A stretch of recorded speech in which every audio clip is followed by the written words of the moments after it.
आपका धन्यवाद करते हैं कि मेरे यहोवा आज हम जितना वचन आपके पवित्र आत्मा जी के द्वारा सुने और सीखे, ये वचन हमारे शुद्ध रहने का और पवित्र रहने का विधान है। पवित्र आत्मा जी, हम प्रार्थना करते हैं कि आज जो वचन आप हमारे हृदय में बोले जा रहे हैं, हम विश्वास करते हैं कि ये वचन आपकी पवित्र आत्मा की अगुवाई से हमारे हृदय में आ रहा है और हम इसके द्वारा अपने जीवन को चला पाए। प्रभु, हम विश्वास करते हैं कि इस वचन के द्वारा हमारे बंधन, हमारे श्राप टूटेंगे और प्रभु तो अपने वचन को भेज कर हमें चंगा करेगा। होने दे मेरे प्यारे प्रभु, अपना बड़ा अनुग्रह हमारे जीवन में कर, हम मांगते हैं खुदावंद यीशु मसीह नासरी के नाम में, आमीन। हालेलुया। आइए हम परमेश्वर के वचन से खोलेंगे अपनी बाइबल्स को। पहला पत्रस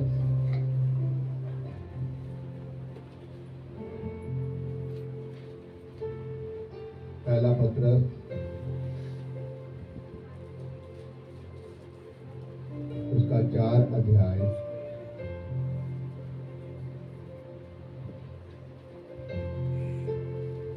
उसकी 1 से लेकर हम 6 तक पढ़ेंगे। पहला पत्रस उसका 4 अध्याय।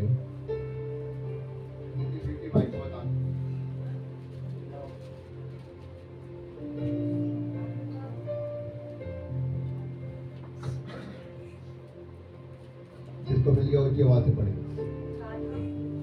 4 का 1 से 6 तक।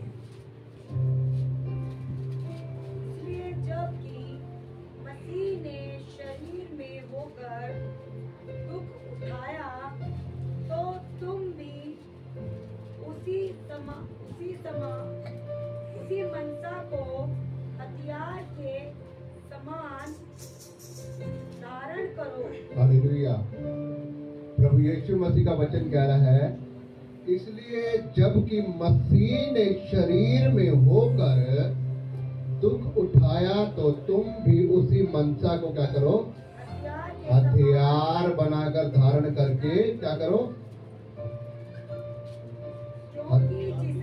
हथियार के समान धारण करो, क्योंकि जिससे शरीर में क्या करो? तुम दुख उठाया क्या पढ़ेंगे? दुख उठाया, वह पाप से छूट गया। हालेलुया। लिखा है, जिस प्रकार जिसने शरीर में होकर दुख उठाया, मसीह के समान वो क्या कर देगा? पाप से छूट जाएगा। हालेलुया। लिखा है कि इसलिए जबकि मसीह ने क्या होकर? मसीह ने शरीर में होकर दुख उठाया है। प्रभु यीशु मसीह ने शरीर के अंदर होकर जब वो लोगों को सुसमाचार प्रचार कर रहा था, उसने शरीर में होकर दुख उठाया है, आपके लिए, मेरे लिए, समस्त दुनिया के लिए। उसने आपकी बीमारी को अपने ऊपर ले लिया, आपकी दुर्लभताओं को उसने अपने ऊपर ले लिया। आपके लिए उसने कोड़े खाए, आपके लिए उसने अपने हाथों में पैरों में कील बिठवाई, आपके लिए उसने अपने पिंजरे के अंदर भाला खाया, आपके लिए उसने 39 कोड़ों को खाया, आपके लिए उसने अपने दाढ़ी में चुवाई, अपने मुंह में थकवाया। क्यों थकवाया? उसको क्या कोई सजा थी? उसको कोई उसने गलती करी थी? कोई गलती नहीं करी थी। उसका सिर्फ एक ही कसूर था कि वो उस सच्चाई के सुसमाचार को, वो सच्चाई के सुसमाचार को जो आज आप यहाँ पर बैठकर सुन रहे हो, वो सच्चाई के सुसमाचार को एक एक कानों तक पहुंचाना चाहता था, ताकि जो उस सुसमाचार को सुने वो नाश ना हो, वो उस पर विश्वास करे और अनंत जीवन पाए। हालेलुया। वो सच्चाई का राह इस दुनिया में फैलाने आया था, वो सच्चाई का रास्ता दुनिया को बताने आया था। वो दुनिया को उन अधर्म के कामों से, जिसमें आज दुनिया फंस के चल रही है, वो दुनिया को उस अंधेरे में से ज्योति के अंदर लेकर आने आया था। इसीलिए उसने शरीर में होकर दुख उठाया, और जब उसने शरीर में होकर दुख उठाया, तो क्या कर रहा है वो? तो तुम्हें भी उसी मनसा को हथियार के समान धारण करो। उसी मनसा को क्या करो? उसी मनसा को क्या करें, हथियार के समान धारण करो। मतलब कि अगर तुम शरीर के अंदर चल रहे हो, जब तुम अभी संसारिक जीवन में चल रहे हो, तो तुम्हें भी उसी मनसा को क्या करना है, हथियार बनाकर धारण करना है। मतलब कि जब तक तुम इस संसारिक दुनिया में हो, तुम्हारे जीवन में भी दुख आते हैं, तकलीफ आते हैं, परेशानियां आती है, जो प्रभु यीशु मसीह की परेशानियों से बड़ी नहीं थी। हालेलुया। जो प्रभु यीशु मसीह ने दुख उठाया, उसने क्रूस सहा, उसने दुख सहा, उसने परेशानी सही, उससे बड़ी परेशानी नहीं है हमारी, मेरे भाइयों बहनों। उसने अपने हाथों पैरों में कील ठुकवाई, आपके हाथों पैरों में कील नहीं ठुक रही है। उसने अपने मुंह पे थूकवाया, आपके मुंह पे थूका नहीं जा रहा है। उसने 39 कोड़े खाए, आपको कोड़े नहीं मारे जा रहे हैं। आपको सिर्फ कोई आपकी फैमिली की दिक्कत है, थोड़ा सा कर्जा है, थोड़ी सी बीमारी है, थोड़ा सा नाना प्रकार की थोड़ा दुख तकलीफ है, आपकी फैमिली प्रॉब्लम्स है, आपको यही टेंशन है। हालेलुया। लेकिन आपको वो दुख नहीं है जो प्रभु यीशु मसीह ने सहा है। अगर उस दुख पर आप आ गए, तो जितना दुख प्रभु यीशु मसीह ने सह लिया था, हो सकता है कि हम वो सहते सहते उससे पहले ही मर जाते। हालेलुया। जान तो उसकी बाद में निकली, जब उसको उसके पिंजरे के अंदर क्या मारा है, भाला मारा है। 39 कोड़े ऐसे कोड़े थे, जहां जहां लगता था मांस खींच लेता था। मेरे को लग रहा है शायद अगर वो 39 कोड़े अगर हमें लग जाए, तो हम 39 कोड़े तो सह भी नहीं पाएंगे, उससे पहले मर जाएंगे। लेकिन ये उसने हम लोगों के लिए दुख को सहा। हालेलुया। तो मेरे भाइयों बहनों, परमेश्वर क्या कह रहा है, उसी दुख को हथियार बनाकर आज तुम उसे क्या करो, सह लो। आज जो तुम्हारे जीवन में जो दुख है, तकलीफ है, मसीह के अंदर आने के बाद परमेश्वर कह रहा है उस दुख को तुम क्या करो, सह लो। ये ना कहो कि मैं जब से मसीह के अंदर आया हूं, मेरे जीवन में दिक्कतें आ गई है, परेशानियां आ गई, मैं परमेश्वर में नहीं जाऊंगी। मेरे भाइयों बहनों, अगर परमेश्वर कहता कि मैं तुम्हारी दुख तकलीफों का सहते के परेशान हो गया हूं, मैं नहीं मरूंगा तुम्हारे लिए क्रूस के ऊपर, मैं नहीं करूंगा तुम्हें चंगा, मैं नहीं करूंगा तुम्हें छुटकारा, तो क्या करते हम लोग। लेकिन परमेश्वर ने क्या किया, वहां पर बाइबल में लिखा है कि हे गुरु, तेरे चेलों को मैंने दिखाया, लेकिन वो इसे चंगा नहीं कर पाए। तब यीशु मसीह ने कहा, हे अल्पविश्वासी, मैं कब तक तुम्हारी सहायता रहूंगा, इस लड़के को मेरे पास लेकर आओ। और उसने क्या कहा, हे दुष्ट, इसके नजर से दूर हो जा। और लिखा कि वो लड़का चंगा हो गया। अगर प्रभु यीशु मसीह कह रहा था कि मैं नहीं चंगा करता, क्या करते हो। लेकिन प्रभु यीशु मसीह ने चंगा किया। प्रभु यीशु मसीह ने वहां पर जब लाजर मर चुका था, तो प्रभु यीशु मसीह को पता लगा कि तेरा मित्र जो लाजर है वो मर चुका है। प्रभु यीशु, और बाइबल बताती है कि प्रभु यीशु मसीह वहां पर 2 दिन और रुक गया। जब 4 दिन हो गए, जब गया वहां पर, और पता लगा है जब प्रभु यीशु मसीह वहां पर गया है, उसने मरियम ने बोला कि हे प्रभु, यदि तू यहाँ पर होता तो मेरा भाई ना मरता। लेकिन प्रभु यीशु मसीह ने कहा वो जी उठेगा। वो कह रही, मैं जानती हूँ प्रभु, जब तू अपनी महिमा में आएगा वो जी उठेगा, वो हमारे साथ में स्वर्ग के राज्य में हम सब इकट्ठे होंगे, तेरी महिमा करेंगे। प्रभु यीशु मसीह ने कहा, जहां वो दफनाया गया मुझे लेकर चलो। उसने कहा, कब्र के पत्थर को हटा दो। मरियम ने बोला, प्रभु अब तक तो इसके अंदर गंध आ रही हो गई, 4 दिन हो गए उसे मरे हुए को, अब तक तो बदबू आ गई है अंदर। उसने कहा, मैंने तुझसे क्या कहा, यदि तू विश्वास करेगी तो प्रभु की महिमा को देगी। उसने कहा, लाजर बाहर आ जा।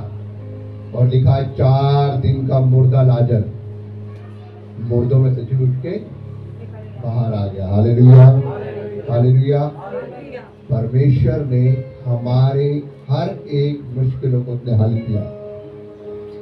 क्या हम परमेश्वर में चलकर थोड़ा सा दुख नहीं उठा सकते? क्या हम परमेश्वर में जब चल रहे हैं हमारे जीवन में हम थोड़ा सा भी ताड़ना को नहीं ले सकते?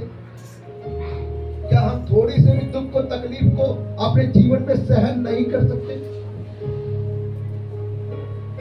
जबकि परमेश्वर ने कहा है, तुम्हारे दुख, तुम्हारी तकलीफ, तुम्हारी परेशानियां मेरे नाम से तुम्हें छोड़कर चली जाएगी, वो दिक्कतें दूर होगी, लेकिन हमारा विश्वास क्यों कमजोर होता है?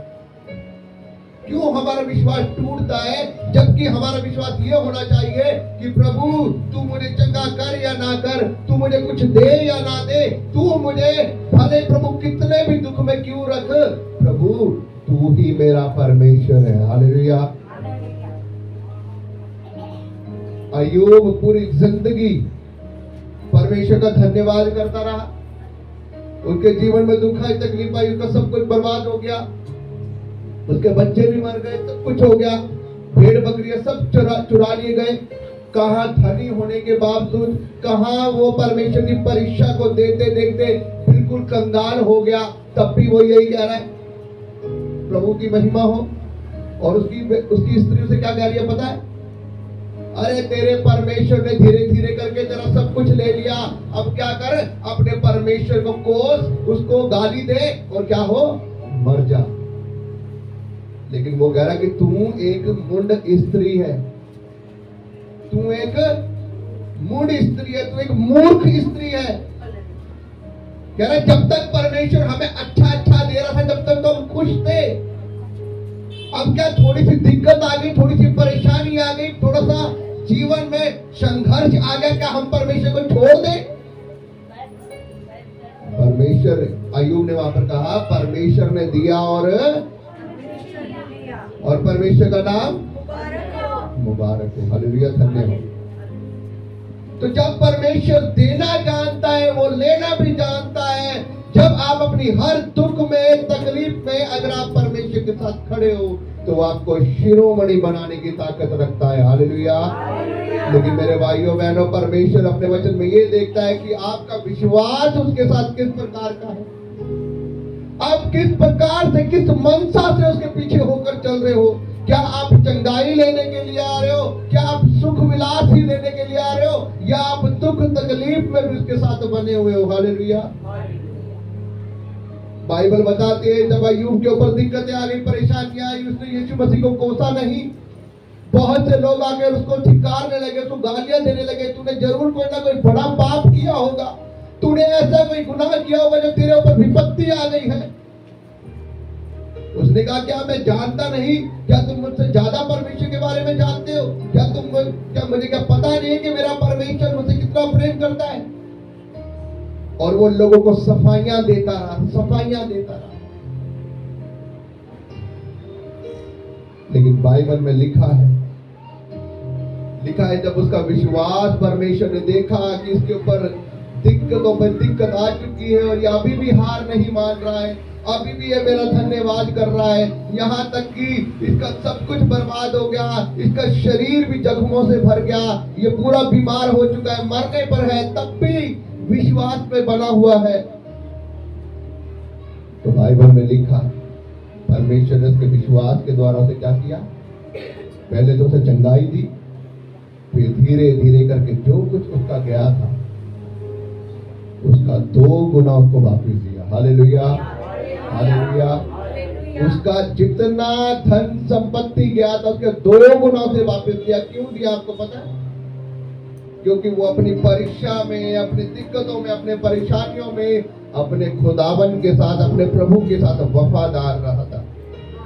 और परमेश्वर की जो पहली आयत जहां पे ये बता रही है कि जब मसीह ने शरीर में होकर दुख उठाया, तो तुम्हें भी उसी मनसा को हथियार बनाकर धारण करो, क्योंकि जिसने शरीर में दुख उठाया वह पाप से छूट गया। Hallelujah, hallelujah. जिसने शरीर में होकर दुख उठा लिया, ये बात ध्यान रखना मेरे भाइयों बहनों, आप पाप से आजाद हो चुके हो। हालेलुया। क्योंकि आपको पता है कि मैं भले मैं शरीर में दुखी हूँ, परेशानी हूँ, मैं कर्जे में हूँ, बीमारी में हूँ, लेकिन मैं परमेश्वर को नहीं छोड़ूंगा, नहीं त्यागूंगा, मैं वफादार रहूंगा। परमेश्वर कह रहा है मेरे बेटे, मेरी बेटी, स्वर्ग का राज्य तेरा ही है। हालेलुया। क्योंकि तू शरीर के अभिलाषाओं पर मन नहीं लगा रही, तू इन संसारिक चीजों पर मन नहीं लगा रहा, तूने मेरे ऊपर मन लगाया हुआ है। जब तूने मेरे ऊपर मन लगाया हुआ है, स्वर्ग का राज्य तेरा ही है। Hallelujah, hallelujah. लेकिन आज लोग, थोड़ी सी दिक्कतें आई, थोड़ी सी परेशानियां आई, मैं परमेश्वर के साथ नहीं चल सकता, मैं नहीं जाऊंगा परमेश्वर के पास, मेरे जीवन का ये काम तो बना नहीं, मेरी ये बीमारी तो ठीक हुई नहीं, मेरे जीवन में ये करता था ये तो दूर हुआ नहीं। क्या परमेश्वर को आपने बांध के रखा हुआ है? क्या परमेश्वर किसी का गुलाम है? क्या परमेश्वर को किसी ने खरीदा हुआ है? अरे जिंदगी की सांस दे रखी है, उसी के लिए परमेश्वर का धन्यवाद करो। तो तुम किस मनसा से परमेश्वर से काम करवा लोगे? क्या तुमने उसे बांध के रखा हुआ, वो तुम्हारा गुलाम है जो तुम्हारे कामों को करेगा? हाँ, परमेश्वर प्रत्येक दिन की रोटी दे रहे हैं ना, हम तो उसके लिए उसका धन्यवाद नहीं करते, तो हम परमेश्वर पे काय का हुक्म चलाते फिरते हैं कि मैं परमेश्वर के पास नहीं आऊंगा, उसने मेरा ये काम नहीं किया।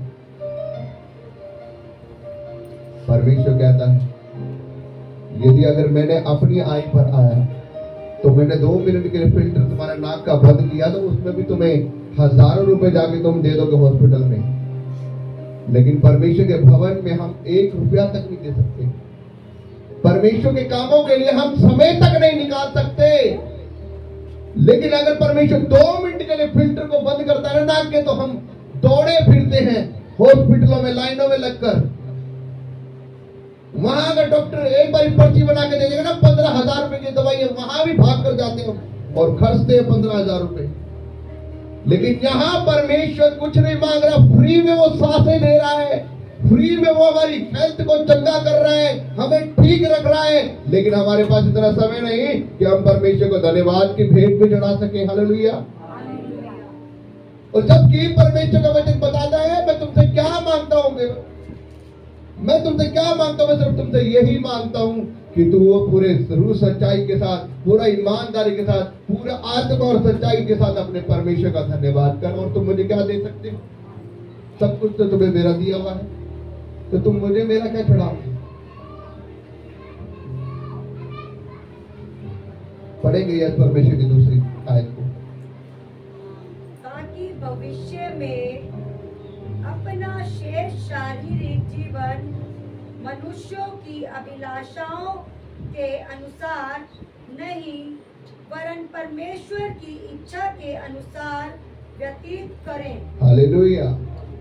परमेश्वर का वचन यहाँ पर कह रहा है ताकि भविष्य में वो व्यक्ति जो परमेश्वर के शरीर में होकर परमेश्वर के नाम से दुख उठाता है, वो पाप से आजाद हो गया। दूसरी एक मिलेगा ताकि भविष्य में अपना शेष शारीरिक जीवन मनुष्य के अभिलाषाओं के अनुसार नहीं परंतु परमेश्वर की इच्छा के अनुसार व्यतीत करें। Hallelujah, hallelujah.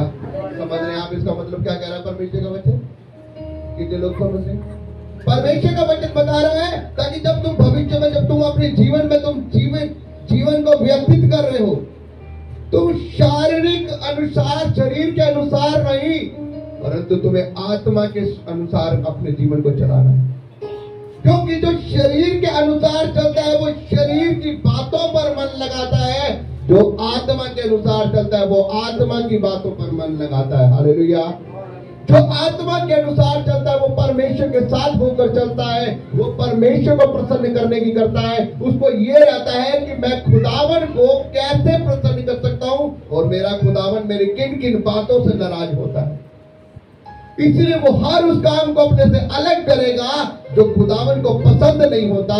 जिस प्रकार से परमेश्वर का वचन कहता है, अगर आप इसकी तीसरी आयत को पढ़े तो क्या कह रहा है परमेश्वर का वचन? यस, क्योंकि अन्य जातियों की इच्छा के अनुसार काम करने और लुचपन की बुरी अभिलाषाओं, मतवालापन, लीला क्रीड़ा, पियक्कड़पन और घृणित मूर्ति पूजा में जहाँ तक हमने पहले समय गवाया वही बहुत हुआ। हालेलुया। क्या कह रहा है परमेश्वर का वचन? सुना आपने? कह रहा है क्योंकि जहाँ अन्य जातियों की इच्छा के अनुसार जो शरीर में मन लगाते हैं। कौन लगाते शरीर में मन? सुन रहे आप लोग? जो लोग परमेश्वर के अनुसार नहीं चलते, जो आत्मा के अनुसार नहीं चलते, वो काय में मन लगाते हैं? बोल देंगे? सो तो नहीं रहेंगे सभी लोग? सुन रहे हैं? लिखा है जो शरीर में मन लगाते हैं वो परमेश्वर के योग्य नहीं, वो क्या है, आत्मा में क्या है, वो मरे हुए हैं, वो परमेश्वर के योग्य नहीं है। क्यों? क्योंकि वो शरीर में मन लगा रहे हैं, क्योंकि वो क्या है, वो शारीरिक लोग हैं, वो अन्य जाति के लोग हैं। और लिखा है क्योंकि जो अन्य जातियों की इच्छा के अनुसार काम करते हैं वो क्या है, और लूचपन, बुरी अभिलाषाएं, मतवालापन, लीला करना, पियक्कड़पन और घृणित मूर्ति पूजा। जहां तक हमने पहले ही इन सब चीजों में क्या कर दिया, अपने जीवन को गवा दिया है। वो सभी लोग इसमें अपने जीवन में क्या कर रहे हैं, गवा रहे हैं इन सब चीजों। इसलिए परमेश्वर कह रहा है कि मेरे बेटा जाग उठ, जाग उठ। तो ऐसा ना हो कि तेरा समय जो तूने पहले ही अब तक गवा दिया इन सब चीजों में, आगे भी तेरा ये समय गवा दिया जाए। ऐसा ना हो कि तुम इन्हीं कामों को करता हुआ रह जाए और जब परमेश्वर आ जाए तो तुझे वो इसी कामों को करता हुआ पाए। वो कह देगा फिर मैं तुझे नहीं जानता। इसलिए हमें अपने आप को इन बुराइयों से बचाना है, अपने आप को परमेश्वर के वचनों के अनुसार चलाना है, क्योंकि परमेश्वर चाहता है कि हम इन सभी पापों से आजाद हो। हम शरीर के अभिलाषों में नहीं, हम परमेश्वर की आत्मा के अनुसार चले, क्योंकि जो शरीर की बातों पे मन लगाता है वो शरीर के अनुसार चलता है, लेकिन जो आत्मा के अनुसार चलता है वो आत्मा की बातों में। Hallelujah, hallelujah. यस, पढ़ेंगे चौथी आयत पे। इससे वे अचंभा करते हैं कि तुम ऐसे भारी लुचपन में उनका साथ नहीं देते और इसलिए वे बुरा भला कहते हैं। Hallelujah, hallelujah. आपको पता है अन्य जाति आपको उल्टा सीधा क्यों बोलती है, मसीह लोगों को उल्टा सीधा क्यों बोलती है? क्योंकि तुम उनकी संगति में नहीं हो। सिस्टर अभी रो रही थी अपनी गवाही देकर। मैं आपको बताना चाहता हूँ वो लोग आपको इसलिए उल्टा सीधा कहते हैं क्योंकि आप उनकी संगति में, आप उनके समान अंधे नहीं बनते। वो इसलिए बोलते हैं, दूसरी दुनिया को ये धर्म चेंज करते हैं क्योंकि आप उनकी संगति में नहीं आ जाते। वो आपको अपने भेद में रंगना चाहते हैं, और जब आप उनके साथ उनके भेद में नहीं रंगते, इसलिए वो आपके ऊपर बुरा बुरा ब्लेम लगाते हैं, इसलिए वो आपको उल्टा सीधा बोलते हैं, इसलिए वो कहते हैं कि ये तो क्या करते हैं भाई साहब, धर्म चेंज करते हैं।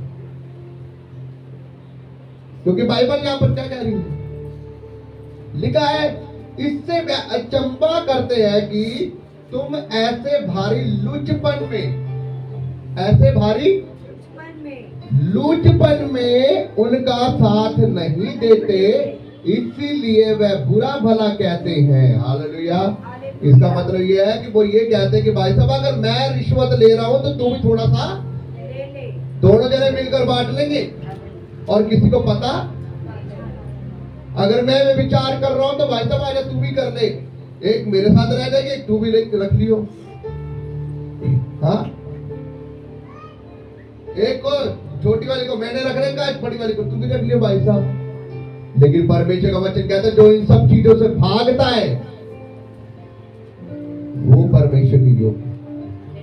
वो लोग इसीलिए आपको उल्टा सीधा कहते हैं क्योंकि आप उनके साथ उनके रंग में नहीं रंगते, आप उनके काले कामों में आप उनका साथ नहीं देते, इसीलिए वो आपको चुभते हैं। और वो कहते हैं, वो लोग आप उनके चुभते और वो कहते हैं कि ये लोग हमारे जैसे क्यों नहीं है, ये लोग तो धर्म चेंज करते हैं, तो बुरे लोग हैं। हाँ, अगर आप उनके साथ रह जाओगे ना, अगर चोर के साथ चोर रह जाए तो फिर आपस में बड़े खुश होते हैं, लेकिन अगर आप चोर को पकड़वा दोगे ना तो चोर आपको बड़ी गंदी नजरों से देखेगा। पकड़वा दिया, एक बार बाहर निकलना दे मुझे। हाँ, ऐसा ही है। इसीलिए वो लोग मसीह से ज्यादा विरोध करते हैं क्योंकि मसीह लोग उनसे रलते नहीं है। मसीह लोग वो काम नहीं करते जो आम दुनिया करती है। मसीह लोगों की आंखें खुली हुई है, वो अंधेरे के अंदर नहीं होके चलते, क्योंकि जहां अंधकार है वहां लोग मुर्दा है। हालेलुया। परमेश्वर ने हमें जी उठने के लिए बनाया है। परमेश्वर ने आपकी आंखों को खोला है। परमेश्वर ने आपको ज्योति की संतान बनाई है, अंधेरे के नहीं। अगर आपको अंधेरे के अंदर चलना पसंद है तो शरीर की अभिलाषों पे मन लगाते रहो,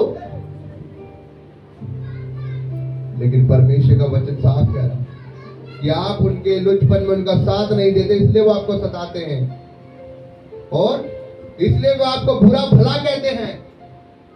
और लिखा है पर वह उनको, यह पढ़ेंगे 5 पर वह उसको जो जीवितों और मरे हुओं का न्याय करने को तैयार है लेखा देंगे। हालेलुया। हालेलुया। परंतु वह उसको जो मरे और जीवितों का क्या करेगा? न्याय करेगा। वो क्या करेंगे? अपना लेखा। जो आपको बुरा कह रहे हैं ना, जो आपको उल्टा सीधा वर्ड बोल रहे हैं आज, जो आपको सता रहे हैं, जो लोग आज आपको दिक्कतें दे रहे हैं, जो लोग अंधकार में होकर चल रहे हैं, जो लोग लुच्चापन कर रहे हैं, जो लोग अंधेर गर्दी कर रहे हैं, ध्यान रखना एक दिन वो परमेश्वर को अपना न्याय करेगा। परमेश्वर एक दिन उनका न्याय करेगा और जब उनका लेखा लेगा तो वो साफ कह देगा मेरे सामने से दूर चले जाओ, तुम मेरे योग्य नहीं। हालेलुया। इसलिए मेरे भाइयों बहनों, परमेश्वर अभी हमसे कुछ कह रहा है, वो हमें चाहता है कि हम लोग बचाए जाए। ये पढ़ देंगे 6 आयत। क्योंकि मरे हुओं को भी सुसमाचार इसीलिए सुनाया गया कि शरीर में तो मनुष्य के अनुसार उनका न्याय हो, पर आत्मा में वह परमेश्वर के अनुसार जीवित रहे। हालेलुया। कह रहा है मरे हुए को भी इसीलिए सुसमाचार सुनाया गया क्योंकि वो शरीर में क्या है? शरीर में तो वो क्या है? मनुष्यों के अनुसार, परंतु आत्मा में वो क्या है? परमेश्वर के अनुसार। परमेश्वर के अनुसार जीवन बिताएंगे। इसलिए मेरे भाइयों बहनों, परमेश्वर आज आपको ये अपना वचन दे रहा है। अगर आप अभी भी संसारिक अभिलाषों में होकर चलना चाहते हैं, अगर आप अभी भी संसारिक चीजों को अपने जीवन में देखना चाहते हैं, और अगर आप थोड़ी सी दुख तकलीफ को अपने जीवन में सहन नहीं कर सकते, तो शायद आपका अभी तक उद्धार नहीं हुआ। अगर आपका अपने आप को आप ये मानते कि मेरा उद्धार हो चुका है, मैं परमेश्वर का हूँ और मैं परमेश्वर में स्थिर हूँ, तो मेरे भाइयों बहनों थोड़ा सा दुख तकलीफ को सहन करना सीखिए। परमेश्वर ने आपके लिए बहुत सारा दुख उठाया, तो आपको उसके समान अपने जीवन में हंसते, रोते, सोते, जागते हर समय उसका शुक्रिया अदा करना है। हालेलुया। तो मैं विश्वास करता हूँ कि आप इस वचन के द्वारा परमेश्वर के वचन को सीख चुके हैं। परमेश्वर आपको आशीष दे। आइए हम प्रार्थना करें।